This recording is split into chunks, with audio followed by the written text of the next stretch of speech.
হ্যাঁ দেখো এটা কে পারবা?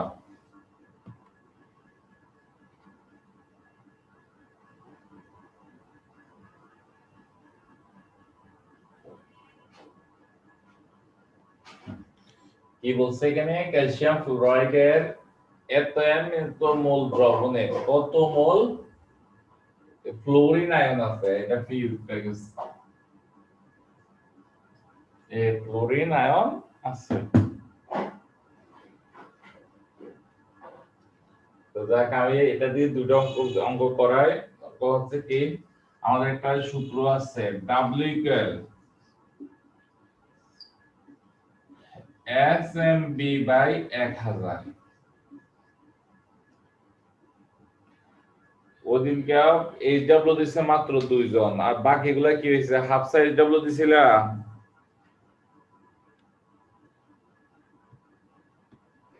না স্যার। কেন দেন নাই কেন?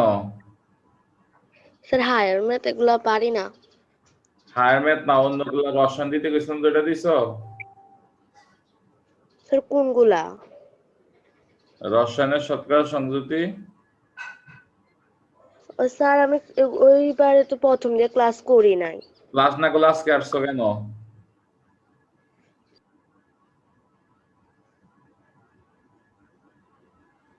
তারপরে একে লিখছো কি নাম?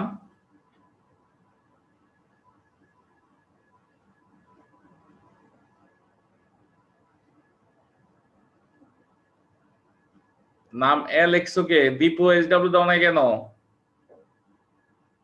স্যার আমি শুক্রবারের ক্লাসটা করতে পারিনি। শুক্রবারে গতকালকে না ইউটিউবে দিচ্ছিলাম।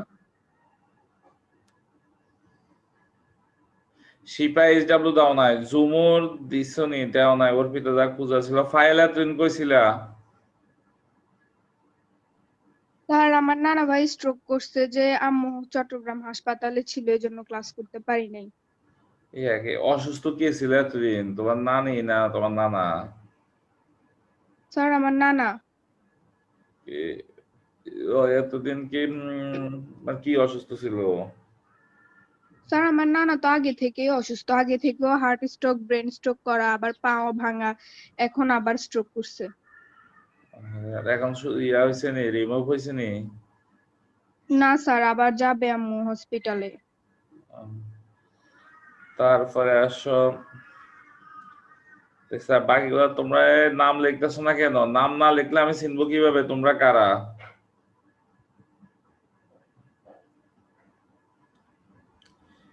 তুরি SW কই?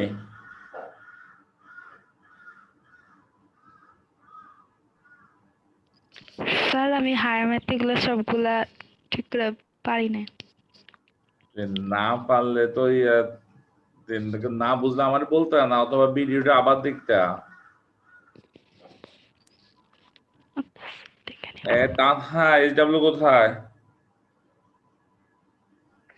স্যার আমি ওই দিন কারেন্ট ছিল না দেখো ফার্স্টের দিকে ক্লাস করতে পারি নাই, তো জানি না যে কি SW দিছে। না হলে গ্রুপে গিয়ে লিখলে তো হইতো যে স্যারে কি কি পড়া দিছে, মেয়েরা দিয়ে দেয়, পড়া বলে দিত। ইয়াস না স্যার হ্যাঁ বলো। স্যার হায়ার ম্যাথ না স্যার, বুঝি নাই গত ক্লাসেরটা। গত ক্লাসেরটা তো এটা ছিল অন্যরকম ক্লাস, এগুলা তো করানো হয় না, তারপরে তো মনোযোগ দিয়ে প্রশ্ন তো করো না। এরপর ভিডিওটা দিছি, এটা আরেকবার দেখো, আজকে আবার একটু বুঝাই দিব ডোমেন রেঞ্জ স্যার কিভাবে। আমি দেখছি ক্লাসটা আবার, তাও স্যার সমস্যা থাকে। আচ্ছা এখন আমি করে দিব, আগে রসায়নটা শেষ করে নি। তারপরে রিয়াতে দিছে। সুমাইয়া কি হইছে? SW কোথায়? সুমি স্যার আমি ওই দিন জুনি ক্লাস করতে পারি নাই। জুমিনা ক্লাস করতে না পারলে ফরার ইয়া যায় না, নাও না কেন? আজকে SW না নেন না, তারপর দেখবেন এরপরে যদি না দেন।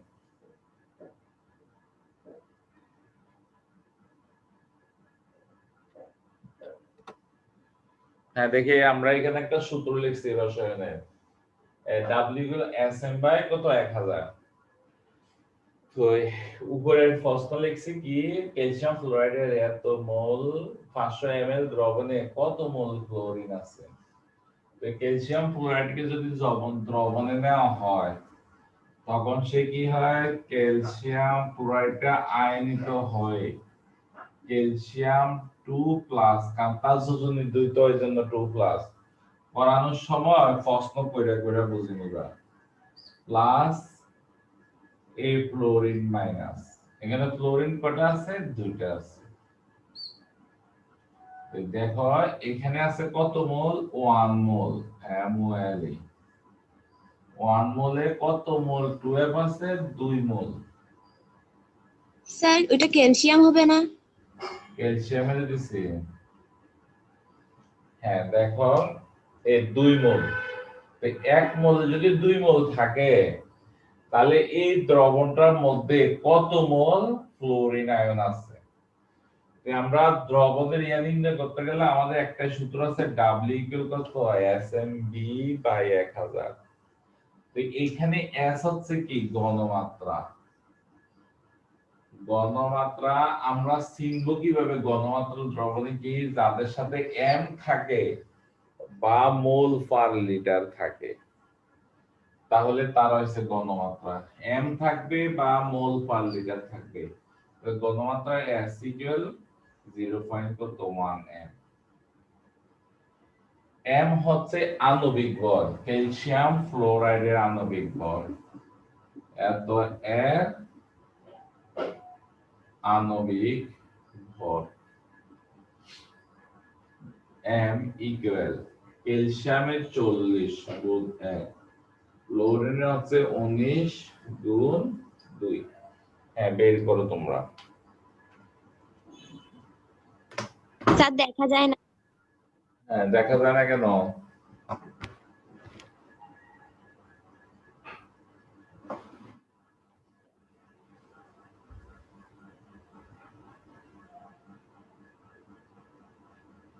স্যার আণবিক ভরটা একটু বুঝিয়ে দেন আবার। কেডা এটা? স্যার আমি। নাম বলো। স্যার তানহা। তানহা, তো এতদিন কি করছো? কতগুলো আণবিক ভর লেখাই দিছিলাম তোমাদের। ক্যালসিয়ামের ভর হয়েছে কত, 40 গুণ 1। এরপরে হবে কত, যাবো আমরা ফ্লোরিনের গ্যাসের জন্য যোগ, ফ্লোরিনের ভর হচ্ছে কত, পারমাণবিক ভর হচ্ছে 19, তারপরে গুণ হবে কত, 2। এইভাবে আছে না প্রত্যেকটা আণবিক ভর এইভাবে বের করে। হ্যাঁ এরপর কত এটা দেখো,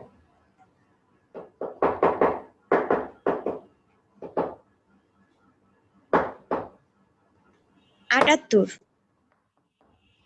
78। হ্যাঁ এরপরে আর কি ভি এর মানটা কত, ভি হচ্ছে মোল পার লিটার দেওয়া থাকবে অথবা দেওয়া থাকবে কি লিটার, মানে মোল লিটার, মানে এমএল লেখা থাকে মিলিলিটার কে এমএল লেখা থাকবে অথবা লিটার দেওয়া থাকবে।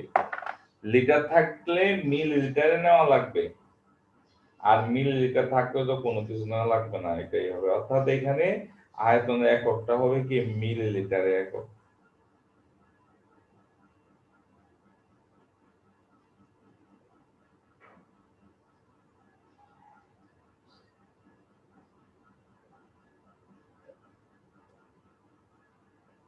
এবার বের করুন।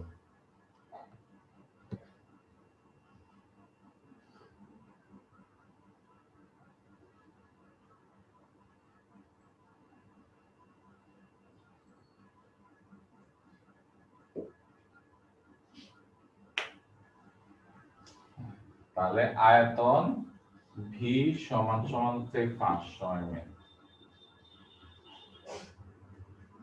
আমরা আবার মান জি 3.9।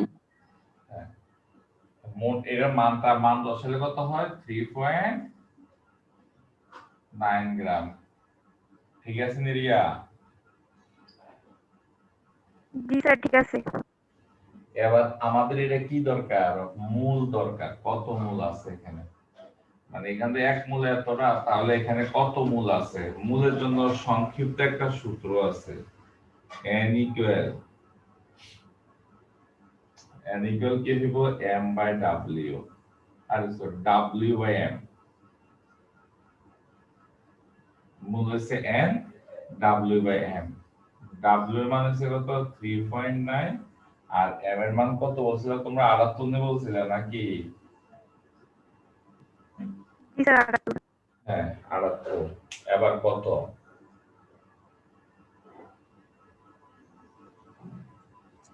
0.05 05 এই 05 দ্বারা এটা গুণ করো তাহলে মূল সংখ্যা বাইর হয়ে যাবে কোনটা 0.05 হ্যাঁ 0.05 0.05 এবার যদি এটা হয় তাহলে ইয়া করো এত মোল এখন আমরা পাটিগণিতে নির্ণয় করব 1 মোল ক্যালসিয়াম ফ্লোরাইডের দ্রবণে কত মোল থাকে 2 মোল ক্লোরিন আয়ন থাকে লেখো 1 মোল 1 মোল ক্যালসিয়াম ফ্লোরাইডে ক্লোরিন আয়ন থাকে 2 মোল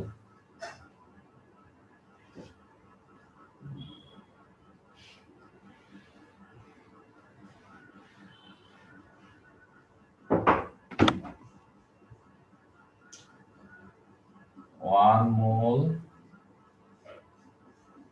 ক্যালসিয়াম ক্লোরাইড দ্রবণে ক্লোরিন আয়ন থাকে 2 মোল তারপরে এখানে কত 0.05 মোল ক্যালসিয়াম ক্লোরাইড দ্রবণে ক্লোরিন আয়ন থাকে 2 into 0.05 মোল কত 5 দুগুণে 10 0.1 মোল এই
অণুর সংখ্যা কত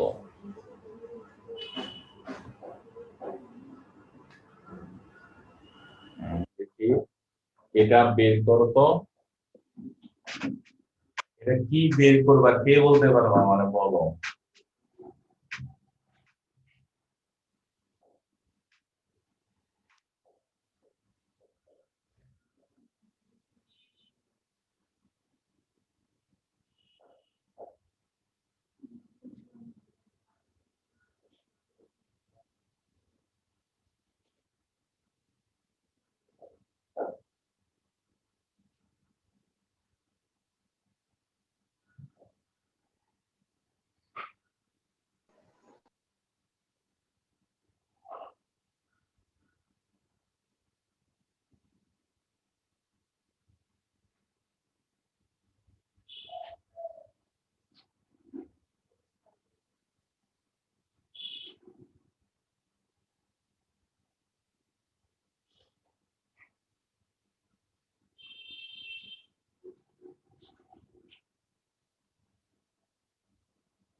স্যার বোর্ড দেখি না।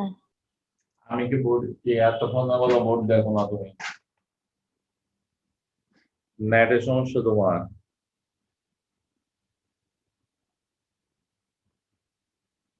এটা কে পারবা বলো? রিয়া বলো এটা কেমনে করবা? ইয়াস না কি ঘুমাই গেছো না? স্যার প্রথমে মোল সংখ্যা বের করব, সেখান থেকে লিখবো যে 1 মোল equal 6.002 into 10 to the power 23, তারপর 0.01 মোলে কত আছে সেটা বের করব। আচ্ছা তাহলে স্যার অ্যান্সার হচ্ছে 6.023 into 10 to the power 21। হ্যাঁ, আচ্ছা সবাই এক কাজ করবে, এরকম দেওয়া থাকলে আগে ডাব্লিউ বাড়ি করো সবাই। ডাব্লিউ আমরা জানি ডাব্লিউ ইকুয়াল হচ্ছে কত? S M B by 1000। দ্রবণের কথা এরকম বললে কোনো কিছু চাইলে কি ডাব্লিউ মানটা বার করবা। তো এবার দেখো ডাব্লিউ এর মান বার করতে গেলে কি কি আছে, এস আছে কিনা? হ্যাঁ ইয়া বলো তো, মালিহা বলো এস টা কত? মালিহা স্পিকার অন করো।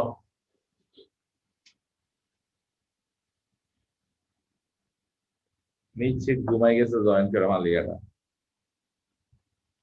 তো কি স্পিকার অন করো তো।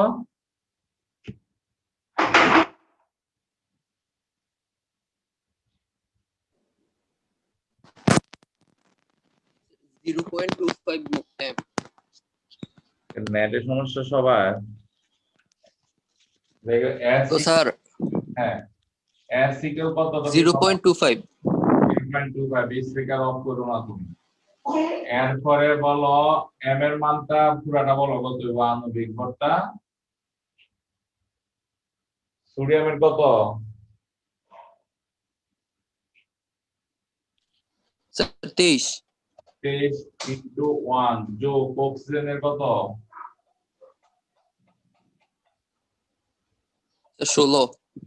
হ্যাঁ তাহলে 16 গুণ 1, হাইড্রোজেনের 1 গুণ 1। এবার অন্যরা বাইর করো কত? এবার ইয়া বলো 40।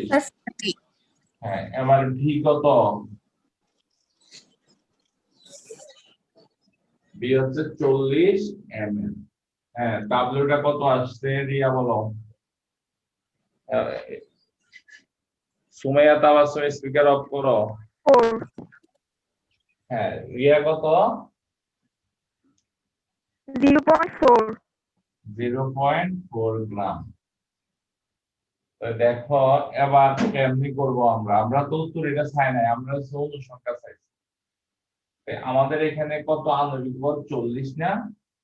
40 গ্রামে থাকে। দেখো 1 মোল, পুরো অঙ্ক সৃজনশীলের মতোই করি স্যারে, সৃজনশীলে করে দিচ্ছি। 1 মোল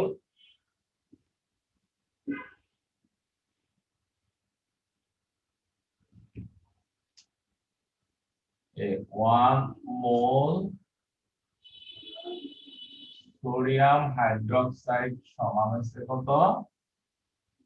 40 gram sodium hydroxide.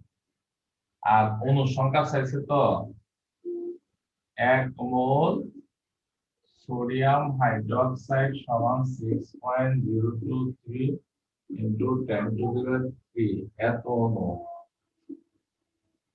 Sodium hydroxide. এবার এটাকে সাজাইতে দেবো। সাজাই লিখবো 40 গ্রামে আছে এত অণু, কারণ এটা গ্রাম কেন দরকার, এখানে যে গ্রাম পাইতেছে আমরা। 40 গ্রামে অণু আছে কতটি? এতটি। 40 গ্রাম সোডিয়াম হাইড্রোক্সাইডে অণু আছে 6.023 into 10 to the power 3 এতটি। এবার সরাসরি 0.4 গ্রামে অণু কতটি থাকবে?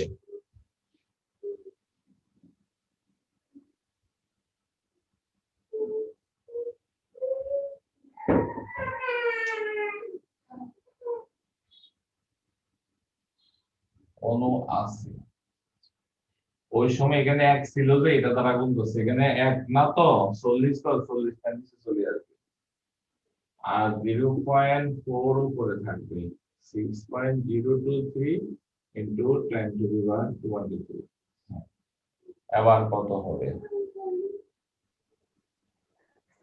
023 into 10 to the power 21. 23 into 10 to the power 21 হ্যাঁ এইভাবে বের করতে হবে আমাদের এবার আরেকটা অঙ্ক দিচ্ছি তাহলে আমি একসাথে গণমাত্রার অঙ্ক করাইতেছি আবার এই অঙ্ক করাইতেছি হ্যাঁ তোলো এটা তোলো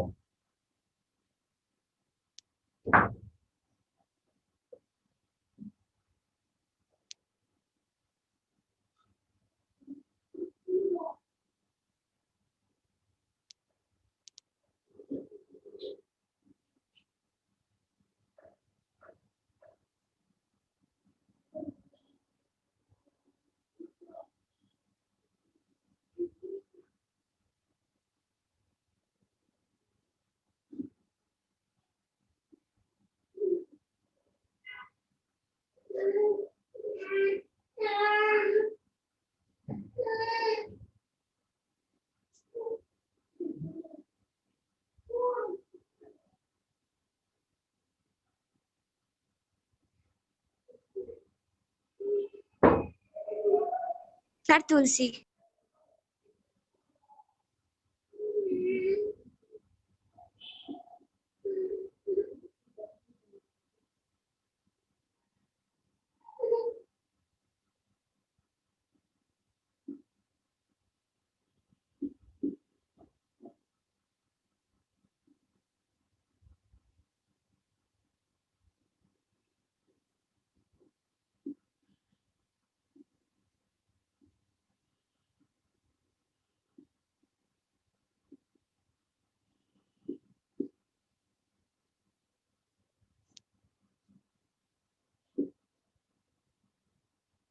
স্যার বোর্ড দেখা যায় না।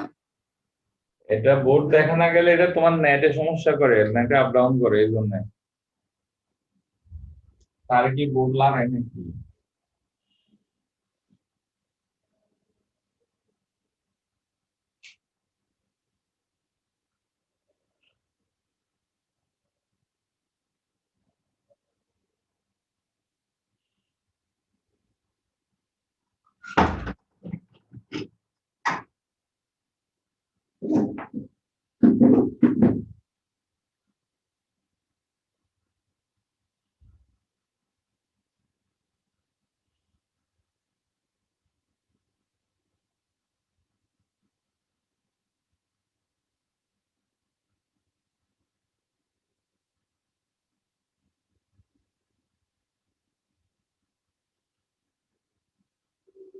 কিছু 50 ml এর পর এটা কি লিখছেন?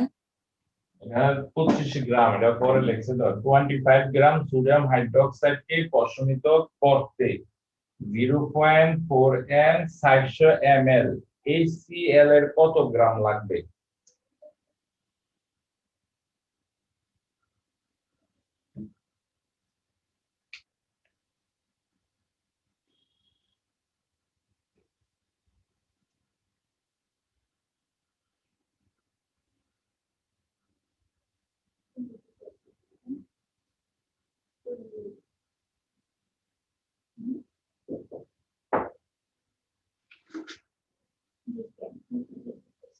তোমরা HCl এর জায়গা H2SO4 লেখো কারণ এখানে একটা জিনিস বুঝানো লাগবে আমার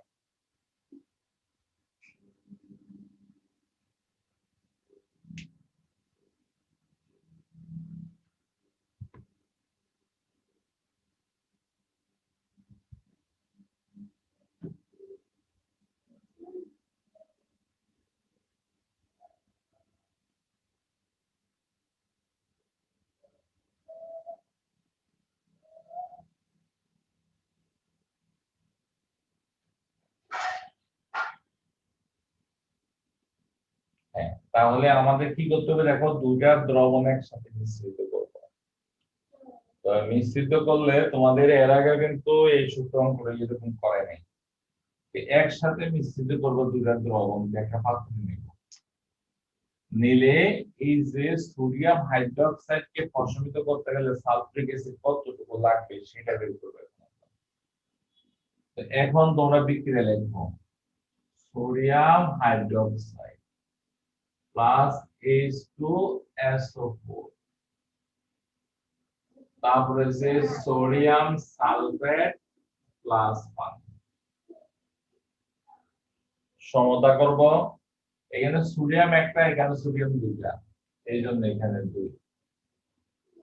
তারপরে আর কি সব ঠিক আছে। দেখো এখানে একটা জিনিস, নতুন একটা জিনিস দেখো,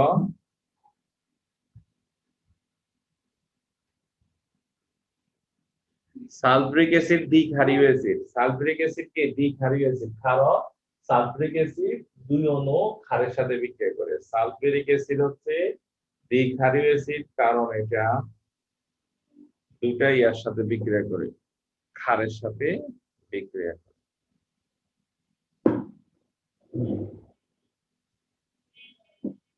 দুই অণু ক্ষারের সাথে বিক্রিয়া করে, এজন্য দ্বিক্ষারীয় অ্যাসিড এটা। এবার এটা এখানে হচ্ছে কত, 2 মোল, এখানে হচ্ছে 1 মোল।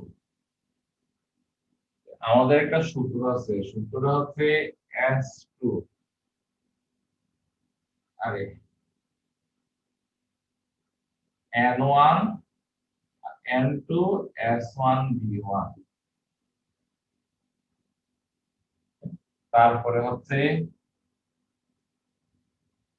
N1 S2 V2। দেখো আমাদের কত গ্রামের কথা বলছে, এই কত গ্রাম বার করতে গেলে আমাদের লাগবে কত, W ইকুয়াল SM/1000। ঘনমাত্রা আছে, তারপরে আরে আমি ml দিয়ে দিছি, ml দিলে হতো না, ml ছাড়া যদি ml না থাকতো, ml থাকলে আরেকটা রকম, বুঝছো, ml থাকলে কি রকম এটা আমরা পরে বুঝবো। যেরকম শুধু এটা সালফিউরিক অ্যাসিডে শুধু ঘনমাত্রা দেওয়া আছে, তাহলে আমরা অঙ্ক কেমনে করবো আয়তন ছাড়া? আয়তন দেওয়া থাকলে কি হবে এটা আমরা পরে বুঝে যাব। মনে করো স্যার আমাদের, এখানে 2 অণু পানি হবে না? হ্যাঁ এখানে 2 অণু পানি হবে না? আমাদের ওই দিকটা ঠিক না, আমি এই দিকটা নিয়ে বেশি রাখি। তুই যত পানি তার ওইখানে কত হাইড্রোজেন দুইটা, দুইটা চারটা, হ্যাঁ অক্সিজেন আবার করা হচ্ছে দুইটা, আমাদের ওইটা ওই দিকটা ভাবনা দিয়ে দিতে হবে। আচ্ছা স্যারের মানে মনে করে এটা সালফিক অ্যাসিড যদি আয়তন দেওয়া না থাকে, দুইটা দ্রবণ একসাথে মিশালে আয়তন দেওয়া না থাকলে একটা দেওয়া থাকলে আরেকটা আয়তন কেমনে বাইর করে সেটা বুঝেছি। তাহলে আমাদের দেখো বাইর করতে হচ্ছে কত গ্রাম লাগবে, কত গ্রাম লাগবে যে আমরা সালফিউরিক অ্যাসিডের আসলে এটা দেওয়া নাই, এটা কয় আয়তনটা দেওয়া নাই, এই জন্য আমরা এটাকে বাইর করতে পারবো না। তো বাইর করতে যেতে পারবো না, দুইটা যখন একসাথে মিশ্রিত করবো, তো তাহলে মিশ্রিত করতে গেলে এইটাকে প্রশমিত করতে গেলে এটার কতটুকু লাগবে, সূত্র হচ্ছে এইটা, মানে কত আয়তন লাগবে সূত্র হচ্ছে এটা। এবার দেখো N2 শুধু N এর ক্ষেত্রে উল্টা হবে, এই S1 V1 সমান সমান S2 V2, কিন্তু N এর ক্ষেত্রে উল্টা হবে, N2 হবে এইদিকে, N1 হবে ওইদিকে। এবার আমাদের এখানে কোনটা কি, S1 হবে কি সোডিয়াম হাইড্রোক্সাইডের ঘনমাত্রা, এর ঘনমাত্রা, ঘনমাত্রাটা কত 0.1 m। তারপরে হচ্ছে সোডিয়াম B1 হচ্ছে সোডিয়াম হাইড্রোক্সাইডের আয়তন কত 250 ml। তারপরে আর N1 সোডিয়াম হাইড্রোক্সাইডের মোল সংখ্যা, N1 হচ্ছে কত মোল, 2 মোল, 2 মোল। এরপরে আসো N2, N2 হবে সালফিউরিক অ্যাসিড, S2SO4 এর মোল সংখ্যা 1 মোল, কারণ এখানে 1 মোল আছে একটা অণু লিখা। তো সালফিউরিক অ্যাসিড আর কি দেওয়া আছে, ঘনমাত্রা S2 কোন দেওয়া আছে 0.4 m। আমরা এখান থেকে সালফিউরিক অ্যাসিড দ্রবণের আয়তন B2 বের করব। এই B2 সমান সমান হবে কত, N1S2 উপর হবে N2S1 V1, মান বসাও।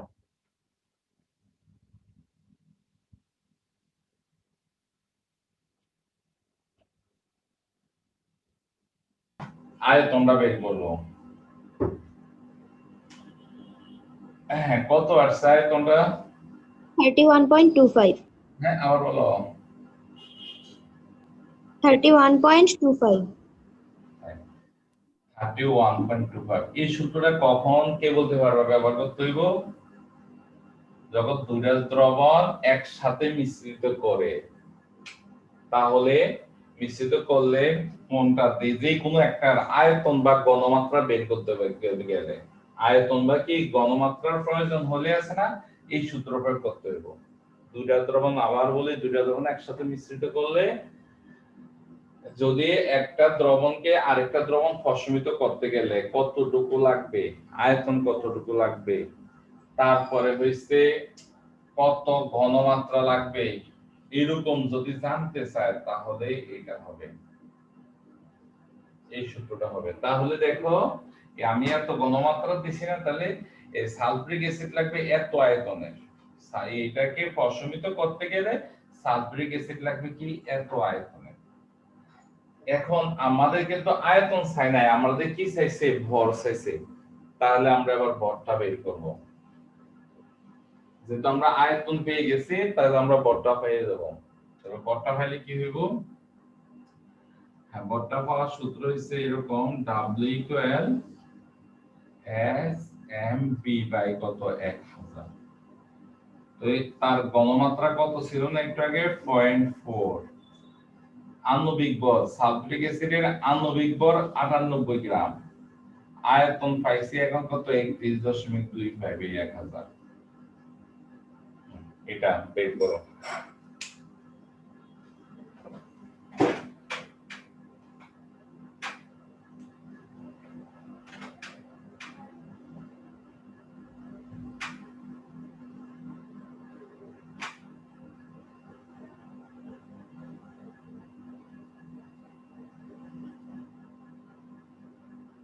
স্যার 12.25 কত, 12.25 এত গ্রাম লাগবে ফসমিত করতে গেলে। তাহলে হ্যাঁ গেছে এটা।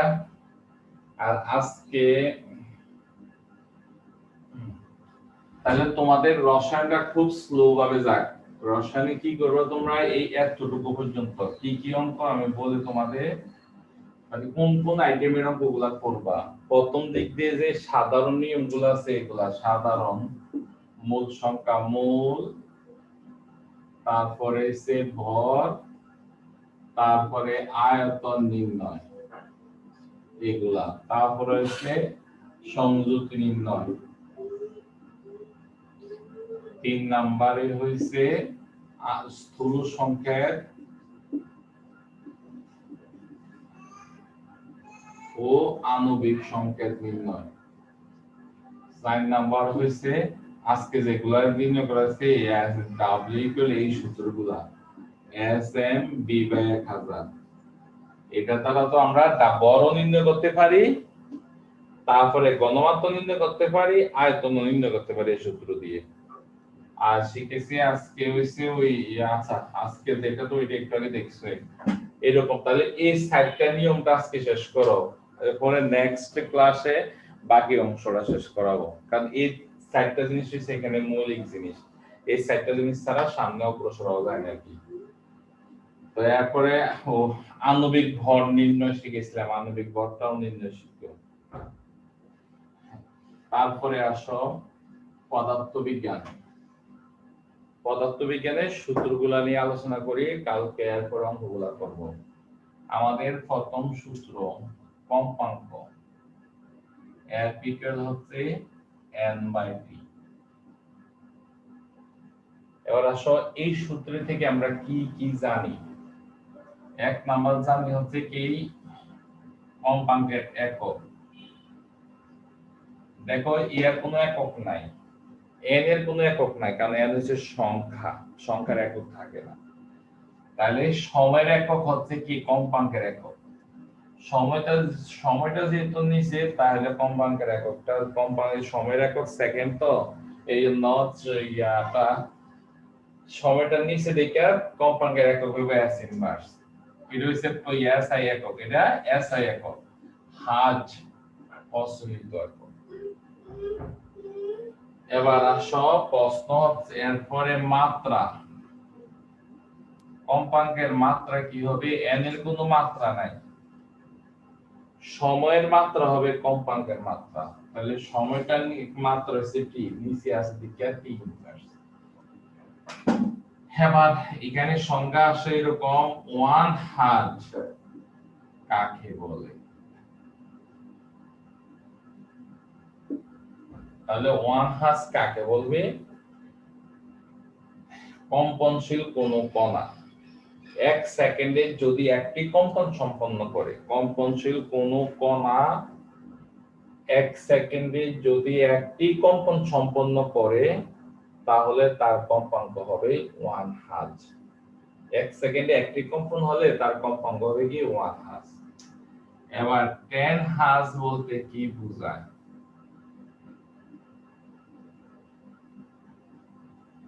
কি বোঝায়? তো 10 হার্জ বলতে বোঝায় তরঙ্গস্থিত কণাটি 1 সেকেন্ডে 10টি কম্পন সম্পন্ন করে, 1 সেকেন্ডে 10টি কম্পন শেষ করে। এরপরে আসো পর্যায়কাল, টি ইকুয়াল হচ্ছে কত? t/n। পর্যায়কাল মানে এটা সময়। পর্যায়কাল কাকে বলে? আমরা তো জানি একটি স্পন্দন সম্পন্ন হতে যে সময় লাগে তাকে পর্যায়কাল বলে। তো মনে করি আমরা n সংখ্যক স্পন্দন বা কম্পন সম্পন্ন হতে সময় লাগছে t, তাহলে একটা সম্পন্ন হতে কত সময় লাগবে এটা সেখানে ভাগ গেছে। এটার একক সেকেন্ডে আমরা জানি, মাত্রা কি হবে t তা জানি। এবার দেখো কম্পাঙ্ক এবং p দুটোটা হচ্ছে কি বিপরীত রাশি, এই জন্য আমরা দেখো এই তো এটা লেখা যায় কত n/t, n/t লেখা গেলে এর নিচে f লেখা যাবে। তাহলে এই দুটা সূত্রের মধ্যে সম্পর্ক হচ্ছে এটা। এরপরে আমাদের আরেকটা সূত্র আছে b = f ল্যামডা। এবার এই সূত্রটার কিছু কাহিনী আছে, কাহিনীটা দেখো। b = f lambda. b হইছে বেগ, f হইছে কম্পাঙ্ক, আর ল্যামডা হইছে তরঙ্গদৈর্ঘ্য। আমি যে কথা বলতেছি এই কথাটার একটা কম্পাঙ্ক আছে। কম্পাঙ্কটা হচ্ছে কি আমার কণ্ঠস্বর, ভোকাল কর্ড আছে। তোমরা এটা জানো যে পুরুষের ভোকাল কর্ড, পুরুষের কণ্ঠস্বর চওড়া, নারীর কণ্ঠস্বর তীক্ষ্ণ। কেন? কারণ আমাদের ভোকাল কর্ডে দুইটা স্বরতন্ত্রী থাকে। বয়স বাড়ার সাথে সাথে পুরুষদের এটা ধীর মানে শক্ত হয়ে যায়, নারীদের এগুলা নরমই থাকে। শক্ত যখন থাকে তখন তার কম্পাঙ্ক হয় কি বেশি না কম? কে বলতে পারবা? কম। এই জন্য কণ্ঠস্বরটা হয় কি চওড়া, আর নারীদের ক্ষেত্রে এবং শিশুদের ক্ষেত্রে ওইটা সফট থাকে, তো এই জন্য কম্পাঙ্ক হয় বেশি, যার কারণে স্বরটা হয় কি তীক্ষ্ণ। এবার আসো দেখবা যে কি বাসার মধ্যে যাদের বাসায় ছোট বাবু আছে, পিচ্ছি আছে, তারা চিৎকার করলে কিন্তু কানে ধরে যায়, কিন্তু আমি জোরে চিৎকার করলে কিন্তু কানে ধরবে না, কারণ আমারটা হচ্ছে কি চওড়া। তো এবার আসো, যাক আমি ওইদিকে যাই না, আমি এইটার সূত্রের প্রয়োগটা একটু বুঝাই দিই। সূত্রটা আছে না এক এক সময় এক এক রকম হয়। যেমন মনে করো আমি কথা বলতেছি বায়ু মাধ্যমে, আর বায়ু মাধ্যমে কথা বলতেছি, আবার যাই আমি পানি মাধ্যমে কথা বলবো, দুটা মাধ্যমে কথা বলবো। কথা বলতে গেলে আমার কি কি পরিবর্তন হবে? বায়ুতে গেলে এইখানে এই রাশিটা কি কি পরিবর্তন হবে? বায়ু মাধ্যম আর পানি মাধ্যমে লিখলাম দুটা সূত্র। আমি যদি বায়ু এবং পানিতে কথা বলি, বেগ এক থাকবে না, বেগ দুই রকম হবে। পানিতে একরকম বেগ, বায়ুতে একরকম বেগ। এবার কথা বলতেছি আমি, পানিতে কথা বললেও আমার কণ্ঠস্বর যে কম্পন দিবে, বায়ুতে কথা বললেও আমার স্বরটা একই কম্পন দিবে। অর্থাৎ আমি যদি দুই জায়গাতে কথা বলি তাহলে আমার কম্পাঙ্ক ঠিক থাকবে, কিন্তু তরঙ্গ দৈর্ঘ্য পরিবর্তন হয়ে যাবে। মানে কম্পাঙ্কটা ঠিক থাকবে। এর অর্থ হলে উৎস যদি একই হয়, উৎস শব্দ যে উৎপাদন করবে, যে মেশিন বা যে উৎপাদন করবে, মাধ্যম বিভিন্ন হলেও কম্পাঙ্ক কি থাকবে? একই থাকবে, কিন্তু বাকিগুলা পরিবর্তন হয়ে যাবে। এবার আসো, আমি কথা বল বায়ু মাধ্যম। মাধ্যম হয়েছে কি? বায়ু। আমি কথা বলতেছি, মনে করে তোমরা তানহা কথা বলতেছে আর রিয়া কথা বলতেছে বায়ু মাধ্যমে। B equal F lambda, B equal F lambda। এবার দেখো কি কি পরিবর্তন হবে। বায়ু মাধ্যম যখন বলা হয়েছে তাহলে দুইটা একই থাকবে, কারণ একই মাধ্যমে উৎস যাই হোক না কেন, একই মাধ্যমে ব্যাগ কি থাকে? একই থাকে। তাহলে পরিবর্তনটা হবে কি? কম্পাঙ্ক। তানহার কণ্ঠস্বরের কম্পাঙ্ক আর রিয়াল কণ্ঠস্বরের কম্পাঙ্ক এক না, দুইজনেরটা কম্পাঙ্ক দুই রকম হবে। আর পরিবর্তন হবে কম্পাঙ্ক দুই রকম, ল্যামডাটাও পরিবর্তন হয়ে যাবে। তাহলে শুধু ব্যাগটা একরকম থাকবে। এই জন্য অঙ্ক করার সময় আমরা এইভাবে আসছে না, অঙ্কগুলা করতে হবে যে মাধ্যম যদি একই থাকে তাহলে কি একই থাকবে, কি কি পরিবর্তন হবে। আর মাধ্যম যদি ভিন্ন হয়, উৎস যদি একই থাকে তাহলে কি কি পরিবর্তন হবে, তার কোনটা পরিবর্তন হবে না, এইভাবে বুঝে নিবা। এরপরে আরেকটা সূত্র আছে, সূত্রটা হচ্ছে S equal n lambda। ল্যামডার সংখ্যাটা তোমরা জানো, ল্যামডার সংখ্যাটা হচ্ছে কি? কম্পনশীল কোন বস্তু কণা p। ল্যামডার সংখ্যাটা কে দিতে পারবা? তরঙ্গস্থিত কোন কণা একটি পূর্ণ স্পন্দন সম্পন্ন হতে যেই সময় লাগে, সেই সময় তরঙ্গ যেই দূরত্ব অতিক্রম করে তাকে তরঙ্গ দৈর্ঘ্য বলে। আবার বলি, দুইটা সংজ্ঞা আছে এটা, কিন্তু একটা সংজ্ঞা হচ্ছে সমদশা সম্পন্ন দুটি কণার মধ্যবর্তী দূরত্বকে তরঙ্গ দৈর্ঘ্য বলে। আর এটা সংজ্ঞা হচ্ছে কি? তরঙ্গস্থিত কোন কণা একটি পূর্ণ স্পন্দন সম্পন্ন হতে যেই সময় লাগে, সেই সময় তরঙ্গ যেই দূরত্ব অতিক্রম করে তাকে তরঙ্গ দৈর্ঘ্য বলে। তো এটা হচ্ছে কম্পন সংখ্যা, এটা হচ্ছে তরঙ্গ দৈর্ঘ্য। তরঙ্গ দৈর্ঘ্য রয়েছে একটি কম্পন সম্পন্ন অতিক্রান্ত দূরত্ব, একটি কম্পন সম্পন্নের অতিক্রান্ত দূরত্ব হচ্ছে এইটা। তাহলে আমি যদি বলি তোমাকে প্রশ্ন করি 100টি কম্পনে অতিক্রান্ত দূরত্ব কত হবে, তাহলে ল্যামডারে 100 দ্বারা গুণ করলে হবে। তাহলে এটা হচ্ছে সেই সূত্র। তাহলে মোটামুটি এই সূত্রগুলো দিয়ে আসেন আমরা তরঙ্গের অঙ্কগুলো করতে পারি। এবার তরঙ্গের অঙ্ক করতে গেলে আমরা কি কি প্রবলেম সমস্যায় পড়ি দেখি। এবার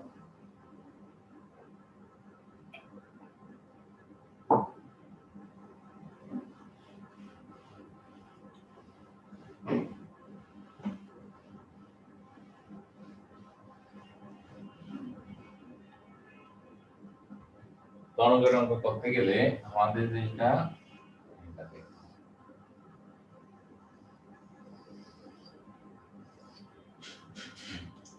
আমি তোমাদেরকে এইভাবে টান দিয়া এইখানে লিখে দিলাম 6 মিটার, আবার এইখান থেকে এইখান পর্যন্ত টান দিয়া এভাবে লিখে দিলাম 5 ms। এবার যখন এই দুটো জিনিস কে বুঝো আগে বলো, 6 মিটার দ্বারা কি বাইর করতে পারবো আর 5 ms দ্বারা কি বাইর করতে পারবো, কে বলতে পারবা? স্যার 6 মিটার দ্বারা তরঙ্গ দৈর্ঘ্য আর 5 ms দ্বারা পূর্ণ স্পন্দন বের করতে হবে। মানে সম্ভব পর্যায়কাল বের করতে পারবো। যে এখানে 6 মিটার দিয়া, কারণ মিটার মানে দৈর্ঘ্যের একক, তো এখানে দৈর্ঘ্য বলছি কাকে?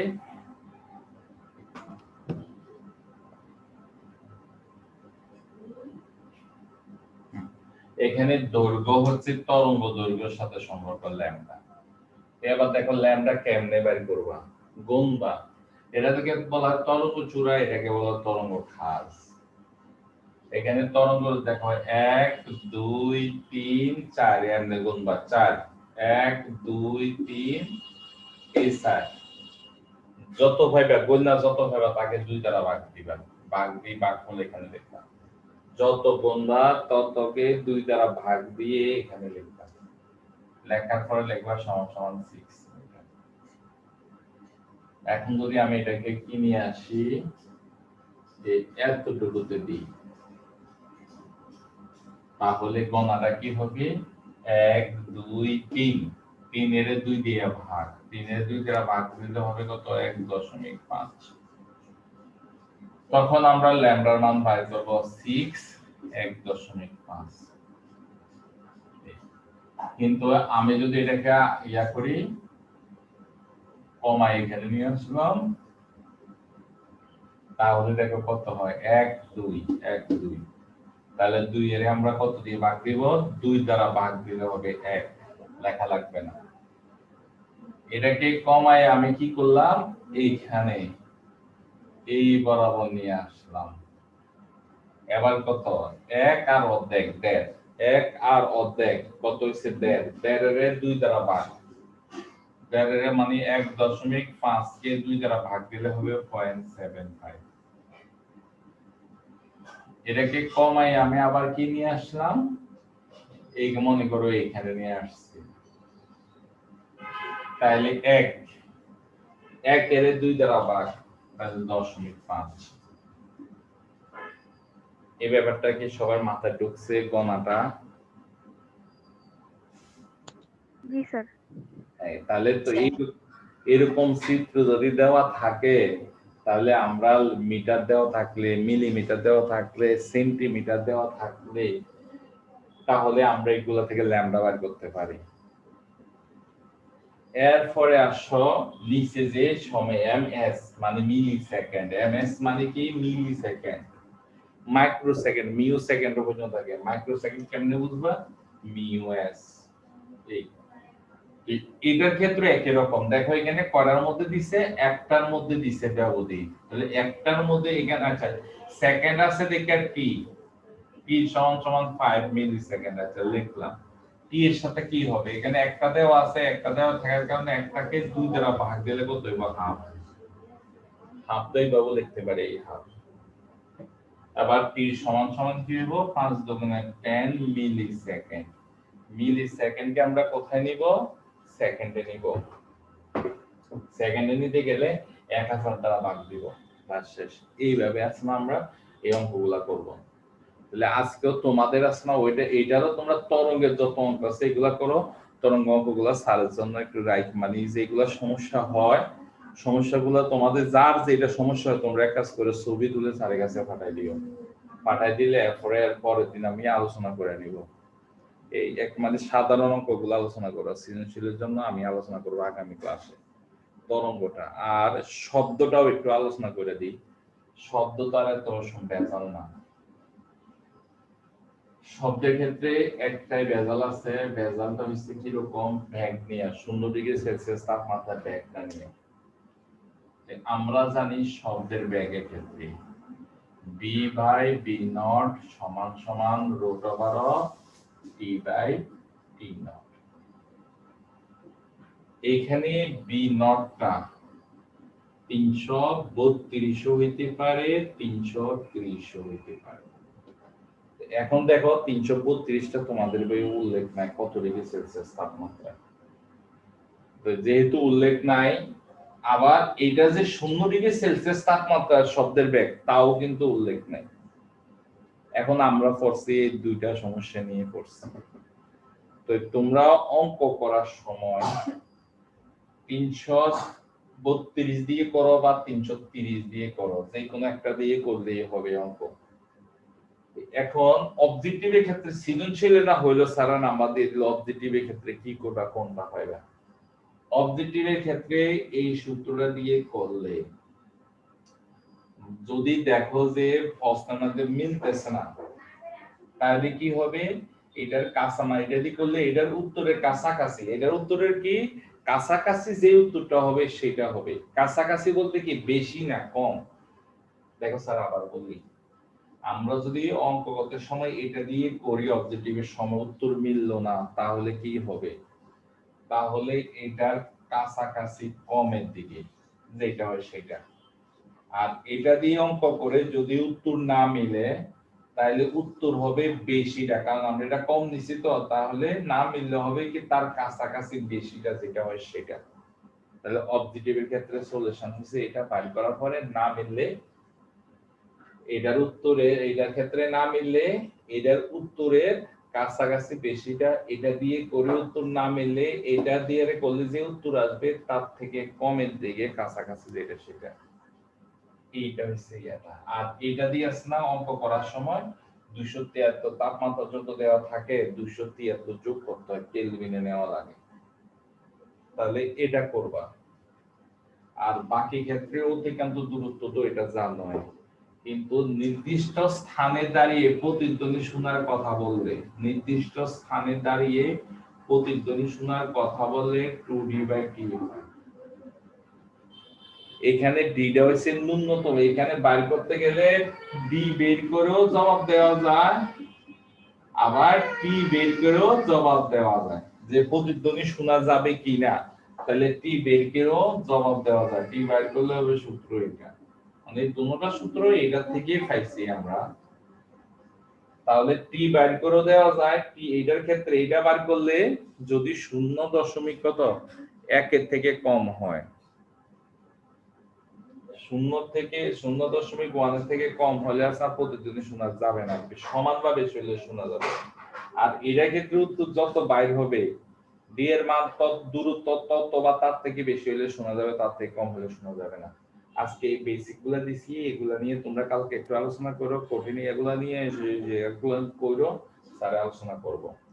এখন আসো উচ্চতর গণিতে গতকালকে যে ক্লাসটা করাইছি, গতকালকের ক্লাসটা ছিল একটু উচ্চতর লেভেলের ক্লাস।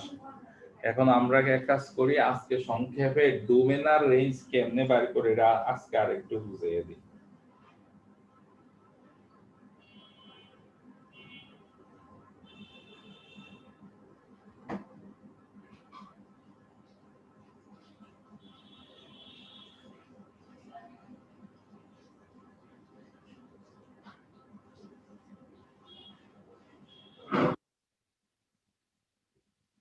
দেখো অনুশীলনকে তোমরা চলে যাও, অনুশীলনের 8-এ 1 নাম্বারটা।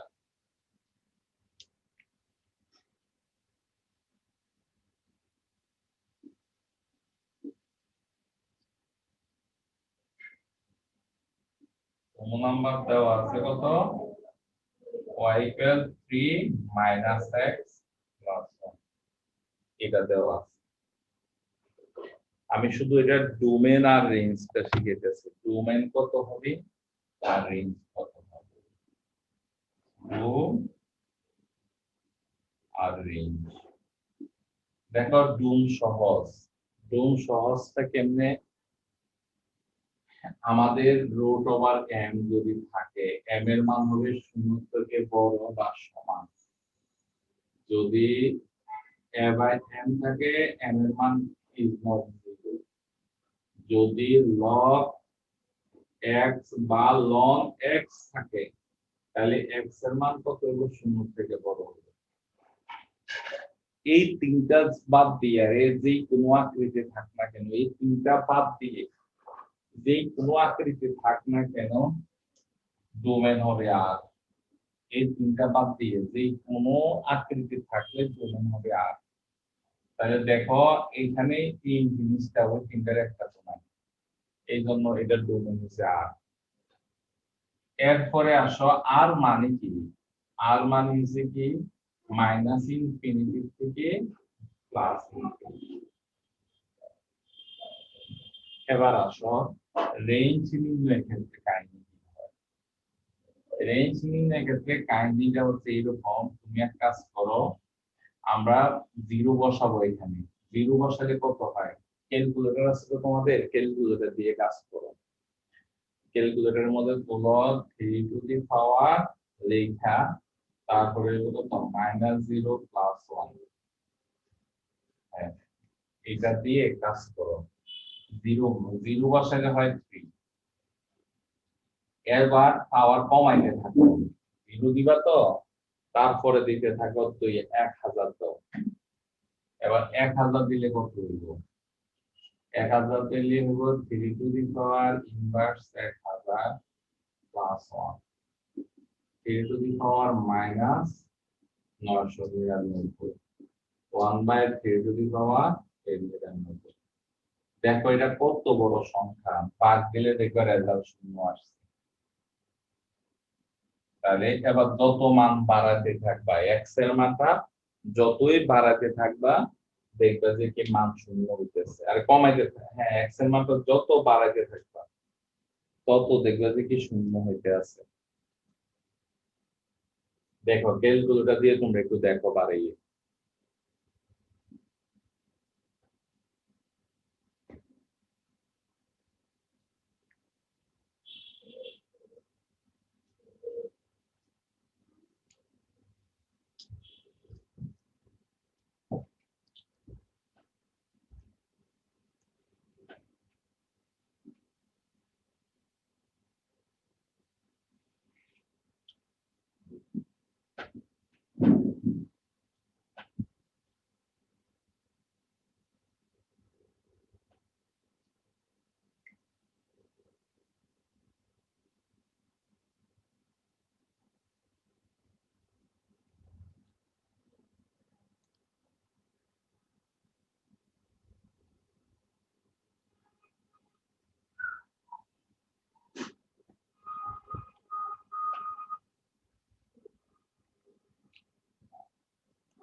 হ্যাঁ, এখন দেখবে যে 0 হয়।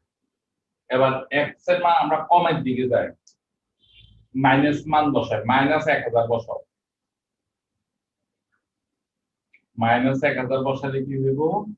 এই মাইনাসটা প্লাস হয়ে যাবে।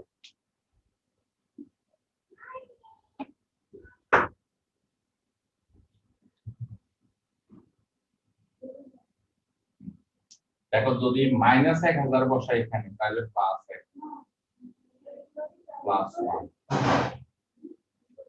1001 মান অনেক বড়। এবার যদি আমরা 10000 বসাই, 10000 বসালে পাওয়ার আরো বাড়বে, মান আরো বাড়বে। তাহলে আমরা দেখতেছি যে কি এক্স এর মান যদি কমের দিকে যাইতে চাই, কমের দিকে তুমি আরো একটু সহজ করে বলি আমি, ছোট ছোট মান দিয়ে বুঝাই। এক্স এর জায়গা -1 বসাও, -1 বসালে কত হয়?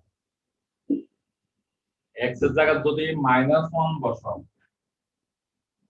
তাহলে হইব 3 মাইনাস মাইনাসে প্লাস হয়ে যায়, প্লাস 1 আর 1 যোগ করলে 2। এবার এক্স এর জায়গা -3 বসাও, -3 বসালে কি হইব? +3 হয়ে যায়, তাহলে 4। এক্স এর জায়গা -10 বসাও, তাহলে 3 টু দি পাওয়ার 3 দিবে। তাহলে এক্স এর মান যত আমরা কি করাইতেছি, কমের দিকে যাইতেছি, ওয়াই এর মানটা তত কি বাড়তেছে, বাড়তে বাড়তে কত পর্যন্ত যাব? ইনফিনিটি পর্যন্ত যেতে পারে।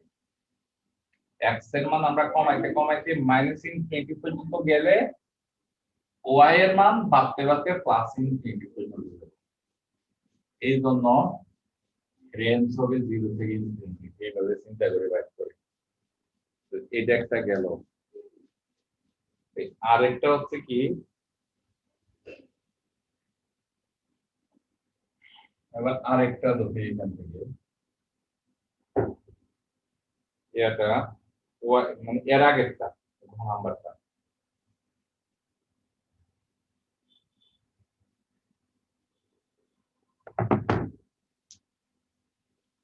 -6, তাহলে ডোম, এটা ডোমেন হবে কত বললাম না, এই তিনটা পাখির যে কোনো আকার হলে কত হবে?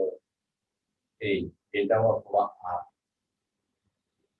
এবার আসো রেঞ্জ,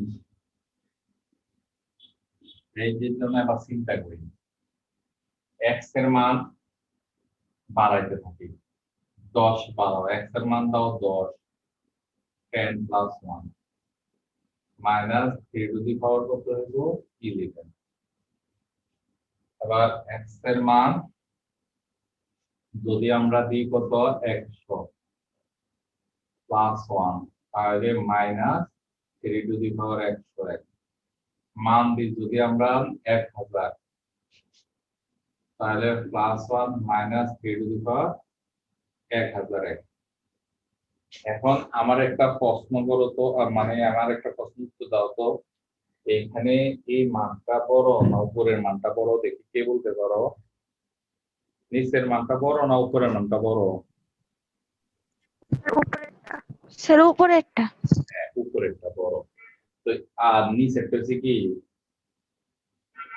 ছোট, আর মধ্যখানেটা হচ্ছে মাঝারি। তার মানে উপরের দিক থেকে নিচের দিকে যখন যাইতেছিল মান বাড়তেছিল না কমতেছিল?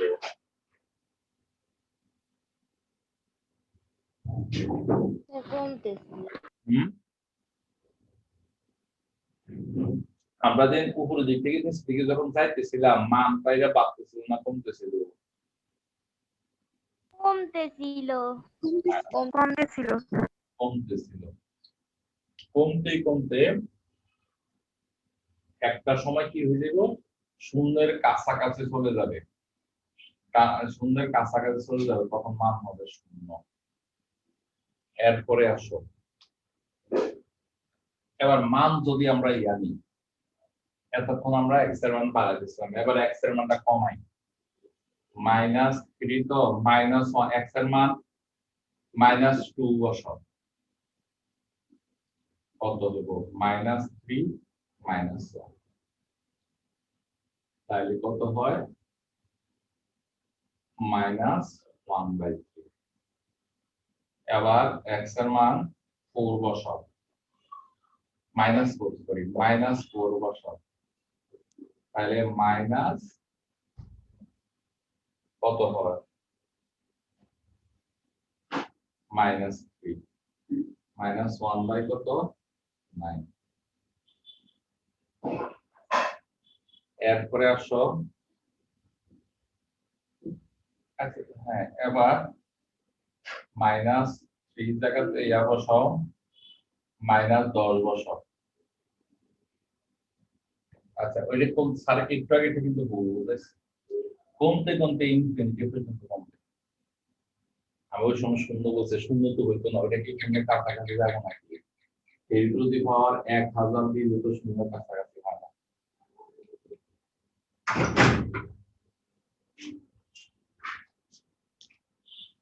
এটা যাবে শূন্যের কাছাকাছি। হ্যাঁ, -1/3 টু দি পাওয়ার 10। আমি এটা দাও দিচ্ছি নাকি এটা ওরে, তাহলে 1/3 টু দি পাওয়ার 10।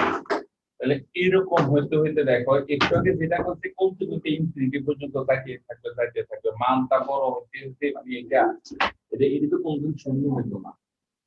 কিন্তু দেখো এখন এই ভগ্নাংশ হলে আস্তে আস্তে কোন দিকে যাইতে থাকবে? মানগুলা শূন্যের দিকে যাইতেছে, একটা সময় শূন্য হয়ে যাবে। এই জন্য এটা রেঞ্জ হবে 0 থেকে কত? ইনফিনিটি। তো এইভাবে বের করে। এখন যদি বিপরীত ফাংশনের কথা বলে, তাহলে বিপরীত ফাংশনটা কিভাবে বের করে দেখো। আজকে আর বিপরীত ফাংশন বুঝাবো না, তোমরা আজকে এটা ধরো নেই আর পদার্থ রসায়নটা করো, কারণ বেশি পড়াইলে আবার এলোমেলো হয়ে যাবে। আচ্ছা, তারপরে এইটার বিপরীত ফাংশন, বিপরীত ফাংশনের ডোমেইনটা কি হবে? বিপরীত ফাংশনের ডোমেইন হবে এইটা, আর বিপরীত ফাংশনের রেঞ্জ হবে এটা। আর তোমাদেরকে যে গতকালকে একটা অঙ্ক পড়াইছিলাম, ওইখানে এখানে কিছু ডোমেইন আর রেঞ্জ মুখস্থ করতে হবে। যেমন গতকালকে অঙ্ক ছিল এটা, এর লন 1 + x 1 - x, যদি বলে ডোম কত, তাহলে লিখে দিতে গতকালকে না করছিল ডোমেইন কত? -1 1। এটা মুখস্থ। এখানে যত থাকবে এ যদি থাকে তাহলে -a, এটা হলো ডোমেইন। আর রেঞ্জ হবে কি? রেঞ্জ হবে আর এটা মুখস্থ রাখবা। আর এগুলো অবজেক্টিভ আসছে এই অঙ্কটা। এখানে এর মান যত হবে এখানে তত, মানে এর সাথে যত থাকবে এখানে মাইনাস তত থাকবে, প্লাস তত হবে, এটা মুখস্থ রাখবা। তো এইভাবে আসলে তোমরা অবজেক্টিভে করো নি। আর বিপরীত ফাংশনের যে নিয়মটা, আর বিপরীত ফাংশন বের করাটা একটু আগামীকালকে করাই দিব। তো এগুলো আসে না, বিপরীত ফাংশনের দিকে যাওয়ার দরকারও নাই। ঠিক আছে, যতটুকু করছো এতটুকু বুঝো নি, যে এই জায়গাটা বুঝো না তোমরা ওই জায়গাটা বলছি না ছবি তুলে একটু ফাটাই দিও স্যারের কাছে, দেখে আগে এটা আলোচনা করতে সুবিধা হবে। তো তোমাদের পড়া